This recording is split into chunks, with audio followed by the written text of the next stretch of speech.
किसी भी ट्रैक पर जाने से पहले हम उस जगह के बारे में रिसर्च ज़रूर करते हैं, जैसे कि हमारी लोकेशन से उस जगह तक का डिस्टेंस, रास्ते में गांव कौन से आते हैं, वहाँ का वेदर कंडीशन कैसे रहेगा और 3D मैप। ये सारी चीज़ें देखते हुए हम एक प्लान बनाते हैं।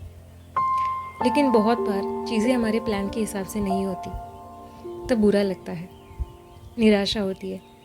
लेकिन बाद में रियलाइज़ होता है कि ये अनप्लान जर्नी हमारे प्लान जर्नी से कई गुना अच्छी रही है। ज़िंदगी में भी अक्सर ऐसा ही होता है, चीज़ें हमारे मन के हिसाब से नहीं चल रही होती और हम उसको लेके दुखी रहते हैं। लेकिन कुछ समय बीतने के बाद हमें पता चलता है कि वही हमारे लिए सही था। फिलहाल जुलाई का महीना चल रहा है। इस वक्त सह्याद्री जितना खूबसूरत लगता है, उतना ही इसका रौद्र रूप भी देखने को मिलता है। हम जा रहे हैं महिपतगढ़ फोर्ट पे। ये महाराष्ट्र के रत्नागिरी डिस्ट्रिक्ट में आता है और खेड़ सिटी से 25 किलोमीटर दूर है। सबसे पहले हमें पहुंचना है वाड़ी जैतापुर गांव में और उसके बाद जाना है वाड़ी बेलदार गांव में, जो कि इस ट्रैक का बेस विलेज है। गवर्नमेंट बसेस सिर्फ वाड़ी जैतापुर तक ही आती है और वजह हमारे सामने है, यहाँ के रास्ते। हमारी गाड़ी एक जगह पे बुरी तरह से फंसी। काफ़ी मेहनत करने के बाद वहाँ से निकले और आगे जाके हमारी गाड़ी फिर से कीचड़ में फंस गई। सारा कीचड़ हटा के गाड़ी शुरू करने में आधा घंटा चला गया। इसके बाद जब हम लोग आगे गए तो हमारी गाड़ी फिर से कीचड़ में फंस गई। अब हमें लगा कि आगे जाना सही नहीं और हम लोग वापस निकल ही रहे थे। तभी वहाँ से एक शेपर्ड गुजर रही थी अपने बकरियों के साथ। तो हमने उनसे पूछा कि क्या हम यहाँ गाड़ी पार करके आगे चल के जा सकते हैं। तो उन्होंने बताया कि ऐसा करने में काफ़ी समय जाएगा, तो तुम लोग गाड़ी लेके ही आगे जाओ और अंधेरा होने से पहले वापस सही टाइम में आ जाओगे। तो हम लोग आगे निकल गए। अब हमें रास्ते में जहाँ पर भी कीचड़ दिखता तो मेरी सिस्टर नीचे उतर कर चेक करती थी कि पैर फंस रहे क्या। उसके बाद ही हम लोग अंदाज़ा लेके आगे जाते थे।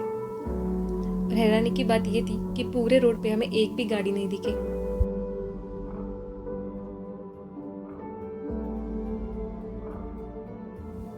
फाइनली बेस विलेज पहुंच गए और वहां जाके पता चला कि यहाँ पे कुछ 4-5 घर है और कुछ बुजुर्ग लोग ही यहाँ पे रहते हैं। वहां से एक ओल्ड लेडी हमारे साथ एज ए ट्रैक गाइड आने के लिए रेडी हो गई।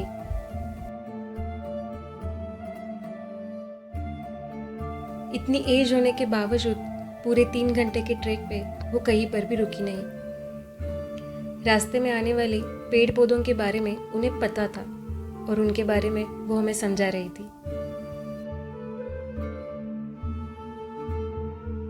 बीच में वो महाराष्ट्र के कुछ ट्रेडिशनल फोक सॉन्ग्स भी गा रही थी। उन्होंने हमें बताया कि छत्रपति शिवाजी महाराज अक्सर फोर्ट पे आया करते थे और ऊपर के शिव मंदिर को भी विजिट करते थे। इनके और गांव के पूर्वज फोर्ट की देखभाल रखने का काम करते थे।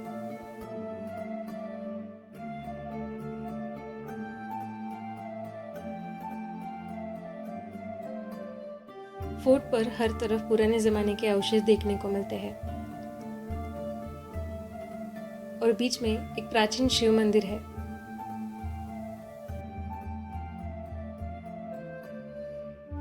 इसके अलावा पूरे फोर्ट पे 6 मुख्य प्रवेश द्वार है। अभी कोहरा काफी ज्यादा था, इसलिए हम लोग विजिट नहीं कर पाए। फोर्ट के चारों तरफ घना जंगल है। यहाँ पे अक्सर लेपर्ड्स, जंगली सूअर और भालू पाए जाते हैं।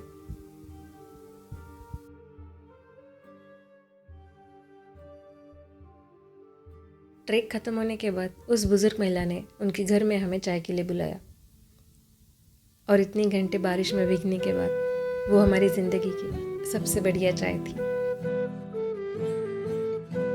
हम जब निकल रहे थे तो गांव के बुजुर्ग लोग हमसे मिलने के लिए आ गए। उनको नाज था कि हम 2 लड़कियां इतनी दूर इतनी बारिश में उनके गांव आई थी और चिंता भी थी कि हम लोग समय से घर पहुंच जाए। जब हम लोग निकल गए तो ये सारे बुजुर्ग लोग काफ़ी देर तक हाथ हिलाकर हमें अलविदा करते रहे। जब तक ये हमें देख पा रहे थे वो उधर ही खड़े थे। कोहरे की वजह से ज़्यादा पहाड़ तो नहीं दिखे, लेकिन पहाड़ से भी ज़्यादा बड़े दिल वाले लोग ज़रूर मिले और ये ट्रैक बहुत स्पेशल था।